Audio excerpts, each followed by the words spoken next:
자, 오늘은 지난 시간에 이어서 그 서신서를 계속 공부하도록 하겠습니다.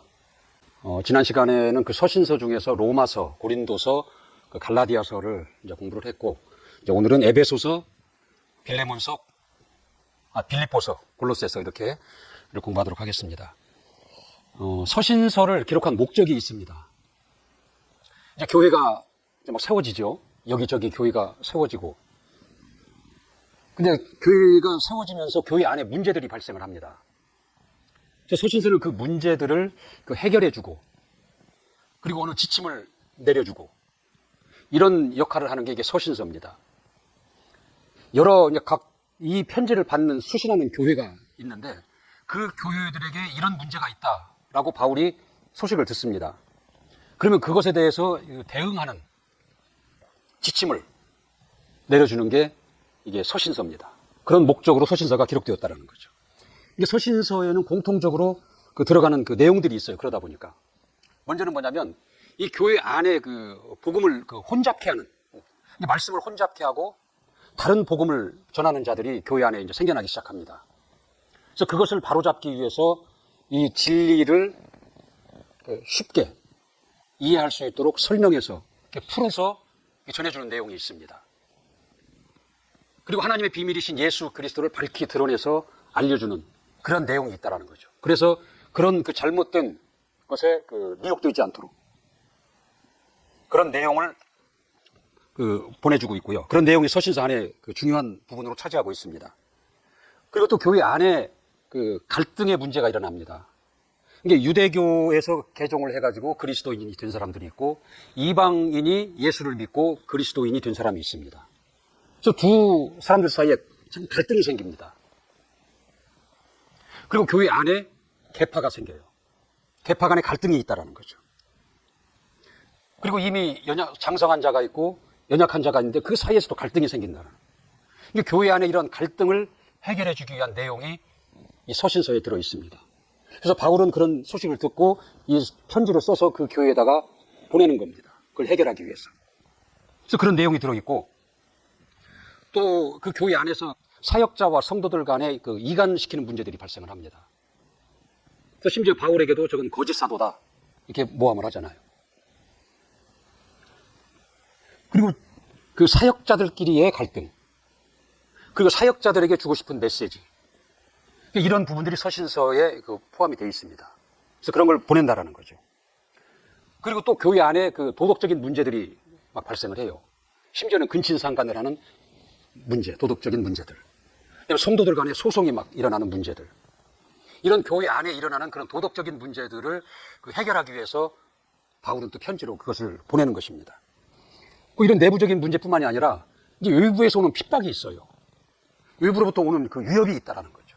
그래서 이것에 어떻게 대처를 해야 될 것이냐, 이것에 대해서 어떻게 교인은 할 것인가를 지침을 내려주는 그런 내용이 이 서신서에 또한 포함이 되어 있다는 거죠.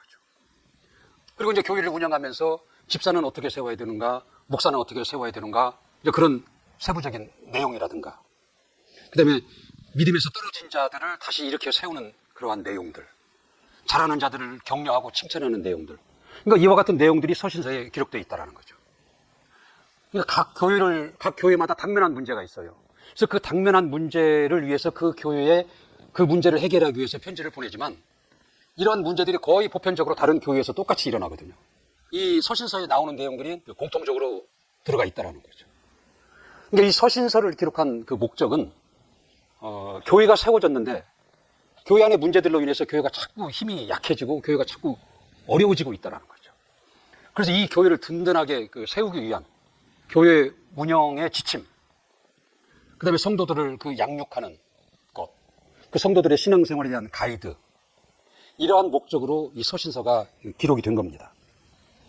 그러니까 이러한 안경을 가지고 우리 서신서를 접하면 훨씬 이해가 쉽습니다. 그래서 이 부분은 저런 문제 때문에 이런 부분이 지금 기록이 되어 있구나. 훨씬 이해가 쉽다라는 거죠. 그래서 서신서는 특별한 해석이 필요 없이 그냥 읽으면 되는 거예요. 읽고 그것을 내 교회에 적용을 하고 내 신앙생활에 적용을 하면 되는 것이다라는 거죠. 자, 성경은 우리가 아시다시피 이 구약과 신약으로 되어 있습니다. 근데 신약은 이제 복음서가 있죠. 네 권의 복음서가 있죠. 그 다음에 역사서가 있습니다. 사도행전이죠. 사도행전 한 권이 있고.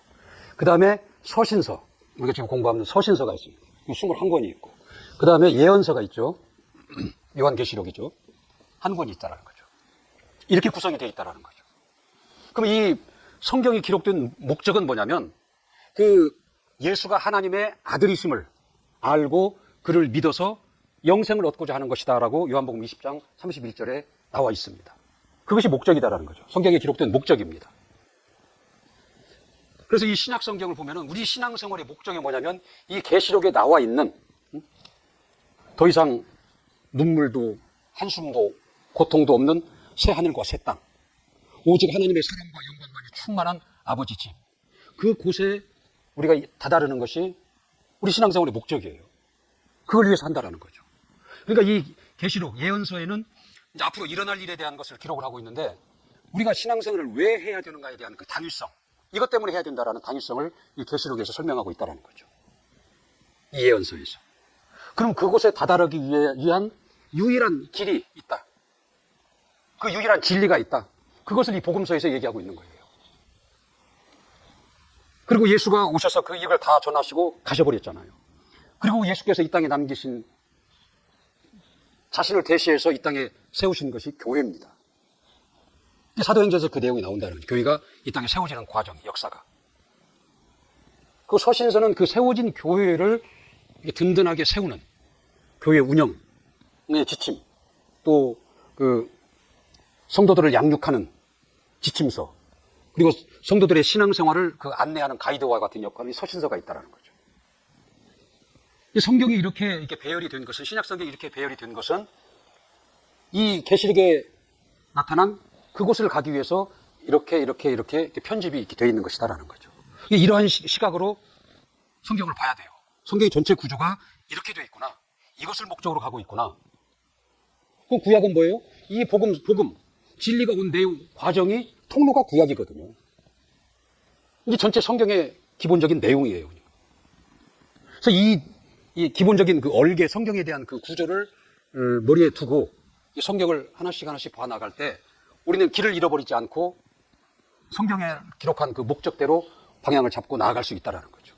현재 우리의 위치는 이 중에서 여기 이 복음, 진리가 오는 길, 통로는 구약을 공부를 했고, 그 다음에 이제 온 진리에 대해서, 복음에 대해서 공부를 했고, 이제 그가 가신 이후에 세운 교회를 거쳐서 지금 그 교회를 든든하게 세우는 서신서, 이 부분을 지금 현재 우리가 공부하고 있는 겁니다. 우리 현재 주소가 지금 여기에 있다는 거죠. 우리 성경스쿨은 성경의 어느 한 부분을 세밀하게 파고 들어가는 그런 과정이 아니라 이런 전체적인 성경의 흐름을 지금 파악하고 가는 것인, 성경이 어떠한 내용이구나, 어떻게 흘러가고 있구나라는 것을, 그런 개요를 파악하는 과정이 우리 그 성경스쿨의 그 과정의 거기에 목표를 두고 하고 있습니다. 그래서 이러한 그림을 가지고 가는 자와 이런 약도를 가지고 가는 자와 약도 없이 가는 자와는 차이가 많이 나는 거죠. 그 결과적으로 볼 때는. 가긴 가겠지만 가다가 길을 잃고 헤맬 수도 있고 못 갈 수도 있거든요. 그러나 약도를 가진 자는 가장 그 빠른 길로 목적지에 도착할 수 있는 겁니다. 그래서 우리는 이런 그 과정을 공부하고 있는 것이다라는 거죠. 그러니까 세밀하게 볼 부분은 세밀하게 보고, 또 전체적인 그림을 가지고 갈 부분은 그 그림을 가지고 하고. 그러니까 우리가 자동차를 운전할 때 보면은 먼 데를 보기 위해서 전조등을 켜잖아요. 그리고 확인하고 다시 전조등을 끄고 가까운 데를 비춰볼 수 있는 등을 켜고 가고. 그러듯이 이게 성경을 이렇게 공부하는 데 있어서도 전체적인 구조를 보면서 또 그 중에서도 세 부분 자세히 또 공부를 하면서 이런 그 균형 있는 것이 필요하다라는 거죠. 자, 에베소서를 이제 보면은 오늘 공부하는 그 에베소서, 빌립보서, 골로새서, 빌레몬서. 이 빌레몬서는 다음에 공부하는데 그 빌레몬서까지 이 네 권을 그 옥중서신이다 그렇게 얘기합니다. 이게 바울이 로마에 갇혀서 그 옥에서 갇힌 상태에서 그 중에서 쓴 편지다. 그래서 옥중서신이다. 그렇게 얘기를 합니다. 복음서가 예수 그리스도의 정체성과 예수 그리스도의 그 사역을 담고 있는 책이라면은 이 오늘 공부하는 에베소서, 빌립보서, 그 골로새서는 이 교회의 정체성, 교회론입니다. 교회의 정체성과 그 기능 부분을 많이 담고 있다라는 거죠. 물론 앞에서 그 설명을 드렸듯이 다른 부분도 여기에 다 이제 포함이 되어 있지만 주요한 부분이 거기에 해당이 된다라는 거죠. 그러니까 예수께서는 이제 자신이 이제 부활하시고 승천하셨어요. 하늘에 가셨다라는 거죠. 그러면서 모든 것이 끝나버렸다라면 그 예수 그리스도는 전설적인 존재로 끝납니다. 그때 그러한 일이 있었다라고 끝날 것이에요. 그러지 않냐고 약속하신 성령을 보내주시죠. 그리고 이 땅에 자신의 몸으로서 교회를 세우십니다. 교회는 자신이 가시고 자신을 대신해서 이 땅에 세운 예수 그리스도입니다. 그래서 마태복음 16장 18절에 주님은 뭐라고 그러냐면 내 교회다 그럽니다. 이 교회를 내 교회다 이렇게 얘기를 하고 있어요. 그리고 에베소 1장 22절에 보면은 그 교회의 머리는 예수다. 예수 그리스도다. 그리고 바울은 이 교회와 예수 그리스도를 동일하게 보고 있다는 거죠. 그래서 교회는 예수의 몸이다. 그렇게 이 에베소서에 기록을 하고 있다는 거죠. 그러니까 이 교회를 보면은 예수를 보는 거예요. 이 교회가 예수의 몸이고 이 몸의 머리는 예수 그리스도이기 때문에 그렇다라는 거죠. 그래서 교회를 사랑하면 예수를 사랑하는 것이고 교회를 핍박하면 예수를 핍박하는 것이다라는 거죠. 그러니까 바울이 아직 회심하기 전 그리스도인들을 핍박하는 일에 열심을 내고 있을 때 그가 이제 다메섹까지 가서 그리스도인들을 잡으러 가잖아요. 근데 다메섹으로 가는 도중에 주님께서 일방적으로 그에게 오십니다. 그래서 사울아 사울아 이제 부르니까 당신이 누굽니까? 라고 얘기를 해요. 그때 주님은 네가 핍박하는 예수다 그러거든요. 근데 사실 이 사울, 이 바울이죠. 이 예수를 핍박한 적은 없어요. 그가 핍박한 것은 교회를 핍박한 겁니다. 교회에 지체된 성도들을 핍박한 것이다라는 거죠. 그것을 예수님은 네가 나를 핍박한다 라고 말씀을 하시는 거예요. 그러니까 교회와 이 주님과는 별개가 아니다라는 거죠. 교회가 곧 주님의 몸이다. 그리고 그 교회의 머리로서 주님이 계신다. 이렇게 교회를 봐야 된다라는 거죠. 이 앞에 이 성경의 구조에서 보았듯이 결국은 이 신약 성경은 뭐예요? 이 구약 성경은 이 복음을 위한 과정이고 통로였고 예수 그리스도 진리에 관한 이야기와 결국 역사서, 서신서, 예언서 결국 이게 다 결국은 교회에 관한 얘기거든요. 그러니까 이 진리가 왔는데 이 진리를 감당할 교회를 세우는 일과 그리고 그 교회를 든든하게 세워서 거기에 속한 자들을 새 하늘과 새 땅으로 안내하고자 하는 것이 이 성경의 내용이다라는 거죠. 그러니까 결국 이 성경은 뭐예요? 이 복음과 이 복음을 감당하고 이 복음을 전파하고 가르쳐서 그들로 하여금 뜻이 하늘에서 이루어진 것 같이 땅에서도 그들에게도 이루어지게 하는 것이다라는 거죠. 그러니까 이 교회가 차지하는 비중이 그 신약 성경의 거의 대부분이에요, 보면. 그래서 교회가 이렇게 중요한 것이다라는 거죠. 이 교회는 사람들이 무시할 수 있고 교회에 속한 사람들도 교회를 대수롭게 생각할지 모르지만 분명히 교회는 내 교회다라고 주님이 말씀을 하셨고 내 몸이다. 나는 그의 머리다. 라고 그렇게 말씀을 합니다. 이 교회는 그 하나님의 지혜에서 나온 거예요. 하나님의 방법이다라는 거죠. 하늘에서 이루어진 뜻이 이 땅에서 이루어지도록 하는 그 일에 하나님의 지혜와 하나님의 방법으로 나타낸 것이 교회입니다. 그래서 이 일을 감당하기 위해서 교회에 충만의 복을 주셨어요. 그래서 에베소서 그 1장 21절에 보면은 만물 안에서 만물을 충만케 하는 것이 교회다 그렇게 얘기를 합니다. 만물 안에서 만물을 충만케 하는 자의 그 충만이 있는 곳이 교회다 그렇게 얘기를 합니다.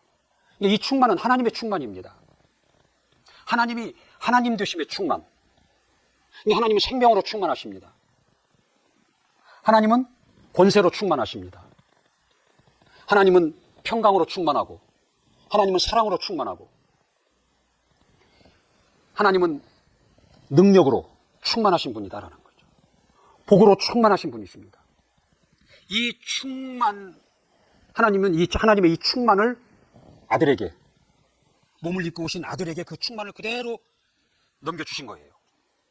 그래서 골로새서 2장 9절에 보면은 그 안에 신성의 모든 충만이 있다. 그가 누구? 예수 그리스도. 그 안에 하나님의 충만이 그대로 거하게 하셨다라고 그러거든요. 그러니까 예수 그리스도는 하나님의 충만으로 충만한 자입니다. 교회는 그의 몸이기 때문에 이 교회에 하나님의 충만이 있는 곳이다라는 거죠. 그러니까 우리가 충만의 복을 받기 위해서는 교회에 속할 수밖에 없는 거예요. 그러니까 교회와 시험이 들어서 교회와 멀어지고, 또 요즘에 그 무교의자들이 생기잖아요. 교회 없이 혼자 신앙생활을 한다는 거죠. 근데 그런 자들은 이 충만의 복을 받을 수가 없는 거예요. 그 충만의 복을 교회에 두셨기 때문에. 충만이신 하나님, 그 충만을 아들에게, 예수 그리스도에게, 그 아들의 몸된 교회가 충만이 있는 곳이다라는 거죠. 세상에서는 충만의 복이 교회에 있다라는 거예요. 그러니까 이 교회를 초월한 신앙생활은 극히 어려운 것입니다. 위험한 것입니다. 그러니까 지금 에베소서는 그 에베소 교회를 향해서 지금 편지를 보낸 건데, 당시 에베소 교회에 무슨 문제가 있었냐면, 그 다른 복음이 들어와요. 말씀을 혼잡케 하는 자들이 들어와서 자꾸 혼란케 한다는 거죠. 요즘으로 말하면 이단 것이 되겠죠.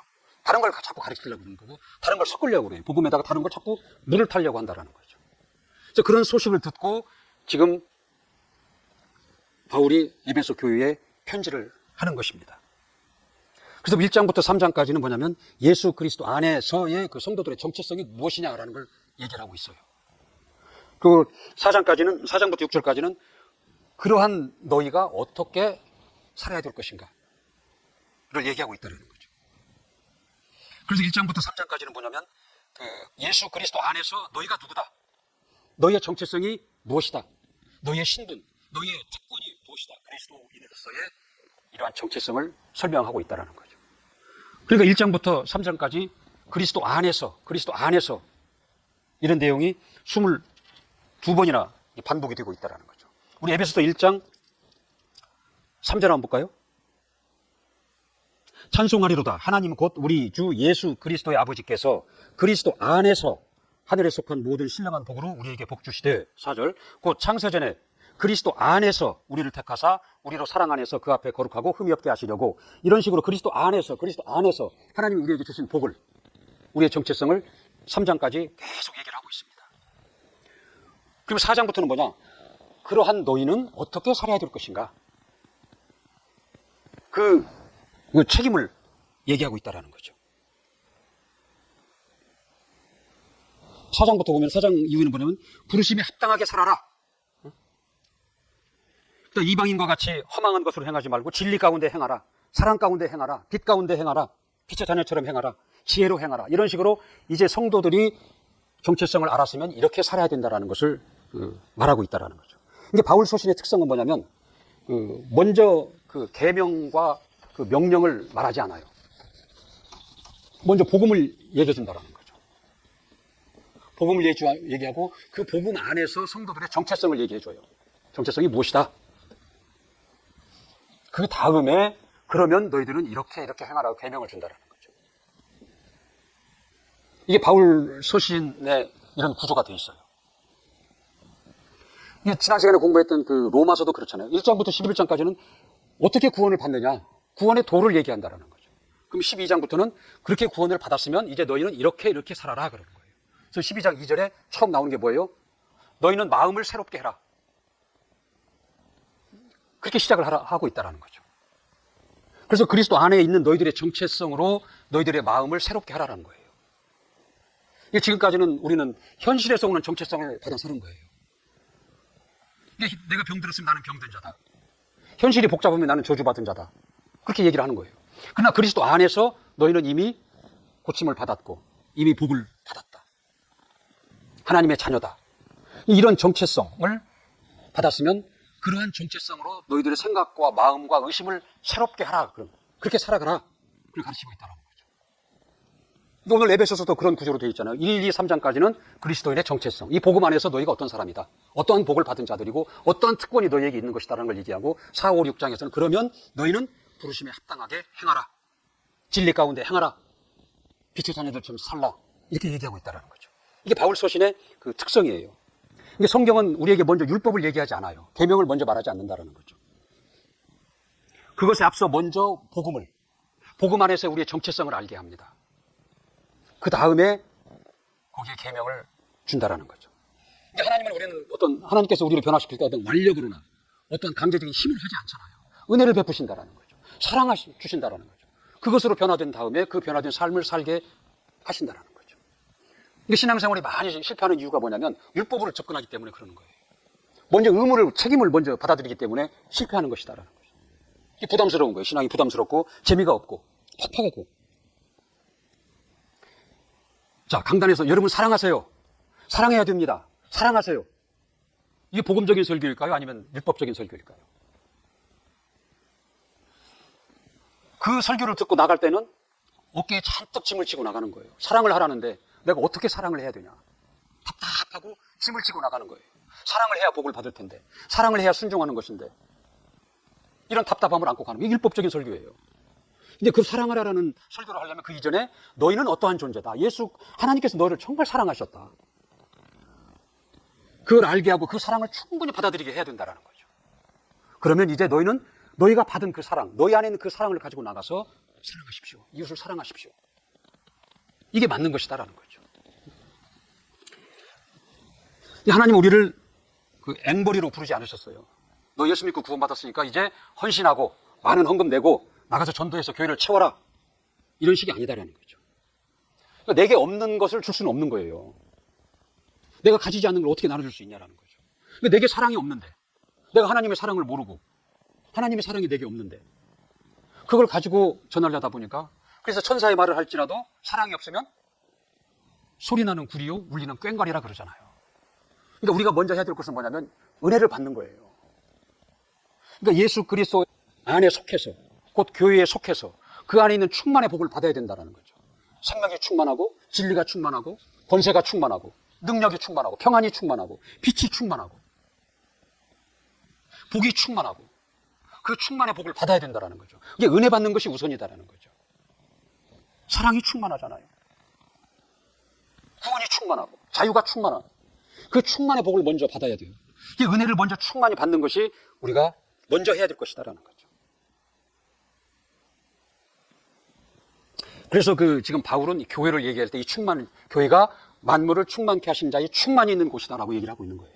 그래서 거기에 속해서 그 충만의 복을 받으면 너희가 누가 외부에서 와서 그런 걸 가르쳐도 얘기해도 너희 믿음이 흔들리지 않을 것이다. 그걸 지금 편지에 써서 얘기하고 있는 것이다. 그 얘기입니다, 지금. 로마서 5장 10절, 17절에 보면 은혜와 의의 선물을 넘치게 받아 한 분 예수 그리스도 안에서 왕노릇하라 그랬거든요.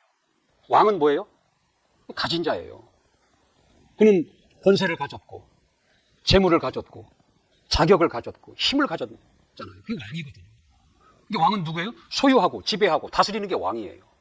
근데 예수 그리스도 안에서 왕노릇하라라고 얘기하는 건 뭐냐면 그 예수 그리스도의 충만의 은혜를 입고 너희가 먼저 그 충만해짐으로 인해서 너희 안에 있는 것을 가지고 주어라, 베풀라, 다스리라, 왕과 같은 삶을 살라, 그런 얘기를 하고 있는 것이다라는 거죠.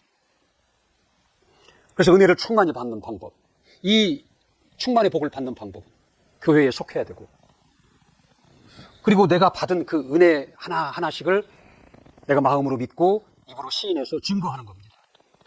그리고 하나님 앞에 이 감사함으로, 이게 모세가 명한 예물을, 운동병자가 고침을 받고 모세가 명한 예물을 드리잖아요.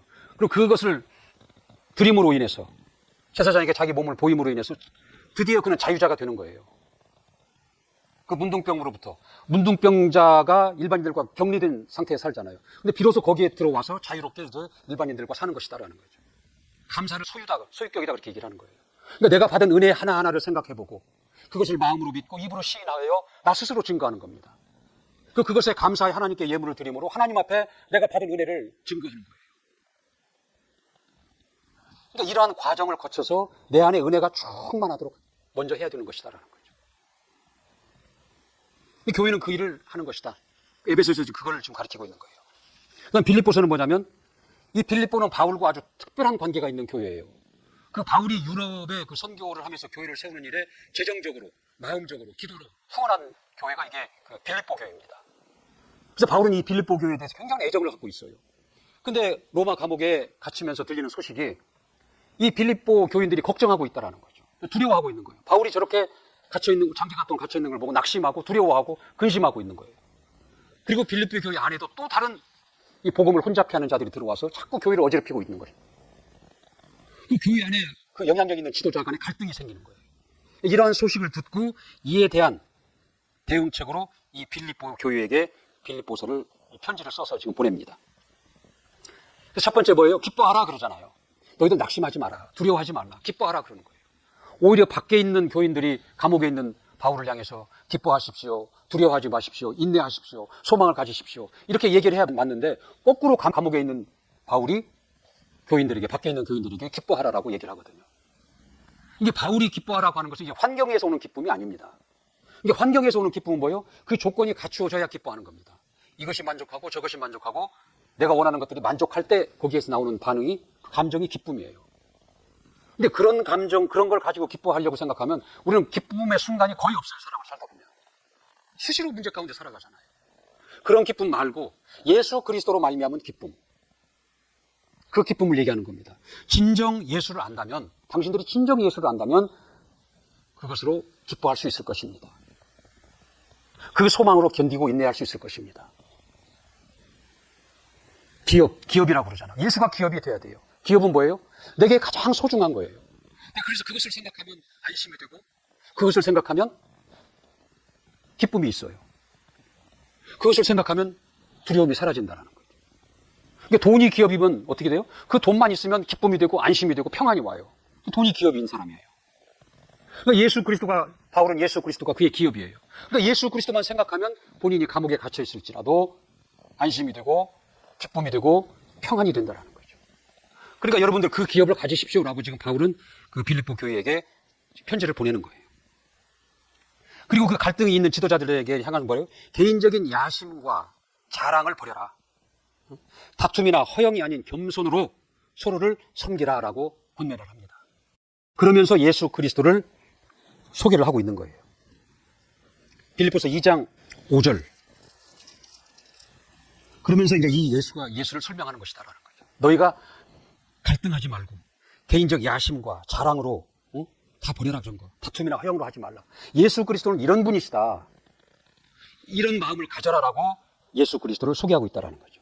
그래서 2장 5절에 보면 너희 안에 이 마음을 품으나 곧 그리스도 예수의 마음이니 그는 근본 하나님의 본체시나 하나님과 동등됨을 취할 것으로 여기지 아니하시고 오히려 자기를 비워 종의 형체를 가져 사람들과 같이 되었고 사람의 모양으로 나타나셨으며 자기를 낮추시고 죽기까지 복종하셨으니 곧 십자가에 죽으심이라. 그러므로 하나님이 그를 지극히 높여 모든 이름 위에 뛰어난 이름을 주사 하늘에 있는 자들과 땅에 있는 자들과 땅 아래 있는 자들로 모든 무릎을 예수 이름에 꿇게 하시고 모든 입으로 예수 그리스도를 주라 시인하여 하나님 아버지께 영광을 돌리게 하셨느니라.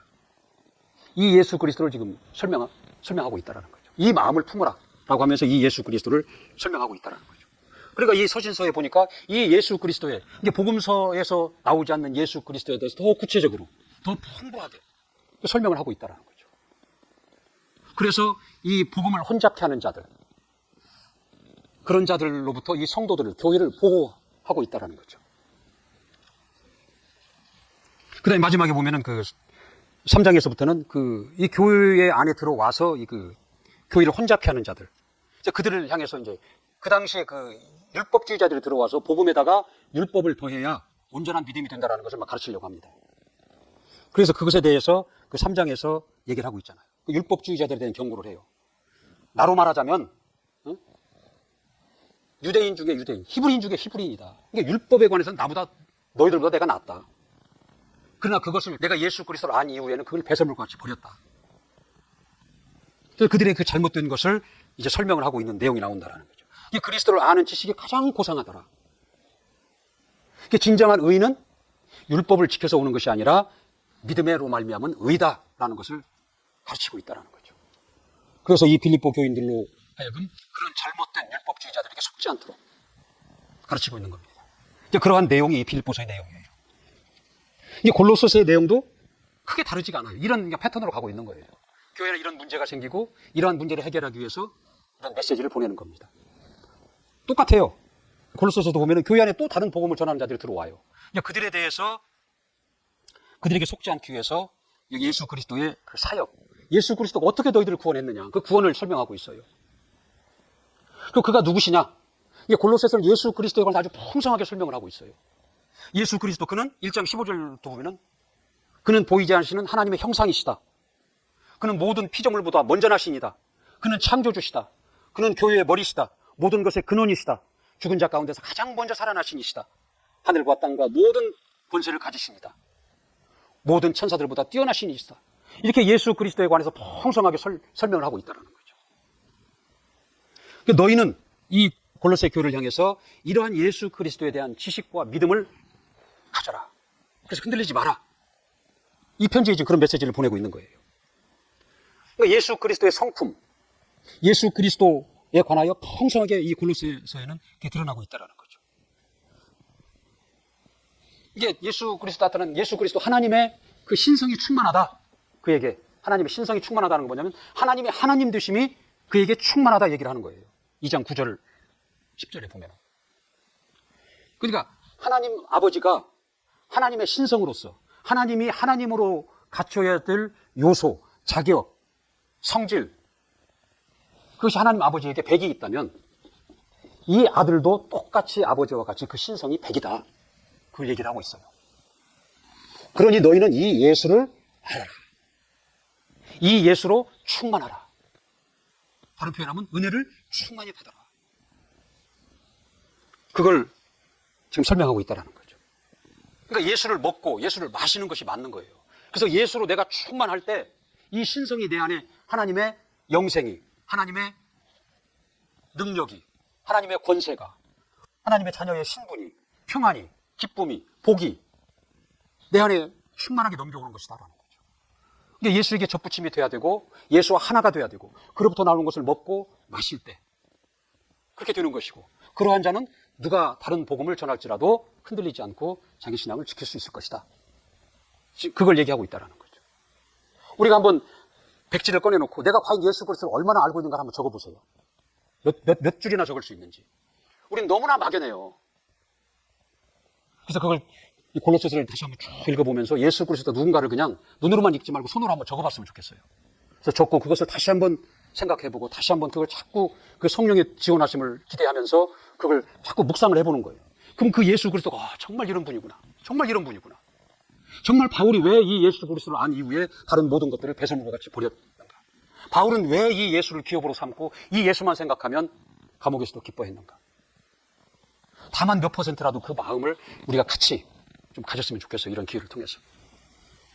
이 골로새서 1장 16절에 보면은 그런 내용이다. 만물이 그로 말미암고 그를 위하여 창조되었다라고 그랬거든요. 이게 만물이 우리 사람도 마찬가지예요. 그 만물 안에 들어갑니다. 그를 위해서 창조되었고 그로 말미암아 창조되었다라는 거죠. 이게 하나님이 창조를 하실 때는 목적과 방향이 있는 거예요. 그 목적과 방향은 뭐예요? 예수 그리스도를 향하고 있는 겁니다. 그래서 그에게 속할 때만이 창조의 목적에 부합이 되는 거예요. 그래서 예수 그리스도를 떠난 자들은 창조의 목적에서 벗어난 겁니다. 결국은 그들은 어떻게 되는 거예요? 결국은 그 쓰레기를 태우는 지옥과 같은 유황불에 던져버리는 것이다라는 거 마지막에는. 그러니까 예수 그리스도 안에 있는 자들만 그로 말미암고 그를 위하여 창조되었기 때문에 그에게 속한 자들만 결국은 그 새하늘과 새 땅, 더 이상의 눈물도 한숨도 고통도 없는 하나님의 사랑과 영광이 충만한 그 나라에 가는 것이고 나머지는 이게 지옥이 뭐예요? 게헨나라고 그러잖아요. 예루살렘 서쪽에 있는 그 골짜기를 게헨나라고 그런다는데 거기는 옛날에 그 이교도들이 그 우상을 숭배할 때 사람을 태워 자기 자식을 거기서 태워가지고 우상을 제사를 했던 곳이라고 그래요. 그리고 나중에는 이제 거기가 이제 이스라엘에서 그 예루살렘에서 나오는 그 쓰레기를 태우는 소각장이 거기 있다라는 거죠. 이 신약에서 그걸 지옥이라고 표현하고 있습니다. 이게 지옥에는 뭐예요? 그 사람을 태우는 그 비명과 그 역한 냄새와 그 어두움과 그 음산함, 쓰레기를 태우니 뭐 얼마나 더럽겠어요. 그것이 충만한 것이 게헨나예요. 그게 지옥이라는 거죠. 그러니까 예수 그리스도 밖에 있으면 그 창조의 목적에서 벗어나 버리는 것이고 결국은 그들이 갈 곳은 마지막에 쓰레기 태우는 곳으로 지옥으로 가는 것이라는 거죠. 그래서 예수를 알아야 된다는 거예요. 그래서 이 골로새서도 다른 그 앞에 그런 서신서와 같이 같은 구조로 되어 있어요. 1장 2절에서는 예수 그리스도의 복음, 그 복음 안에서 참으로 너희가 자유한 자다라는 걸 먼저 설명을 합니다. 그 다음에 3장 4정에서는 그러면 너희가 그리스도인으로서 이렇게 살아야 되지 않겠느냐. 그걸 이제 권면하고 있고 그걸 얘기하고 있던 거죠. 그 중요한 건 뭐냐면 죽이라고 표현해요. 죽이라고. 과거에 뭘 죽이라? 땅에 있는 지체를 죽이라. 땅에 있는 지체가 뭐냐면 음란, 부정, 사욕, 탐심을 죽이라라고 얘기합니다. 그 다음에 벗어라라고 얘기합니다. 옛사람과 그 행위를 벗어라. 그 다음에 입으라라고 또 얘기를 하고 있어요. 긍휼과 자비와 겸손과 온유와 오래 참음을 옷 입어라 얘기하는 거예요. 예수로 옷을 입어라라고 얘기하는 것이다. 죽이고 벗고 그 다음에 새 것을 입어라라고 이렇게 권면을 합니다. 이게 이 골로새서의 큰 내용이다라는 거죠. 자, 오늘은 여기까지 하도록 하겠습니다.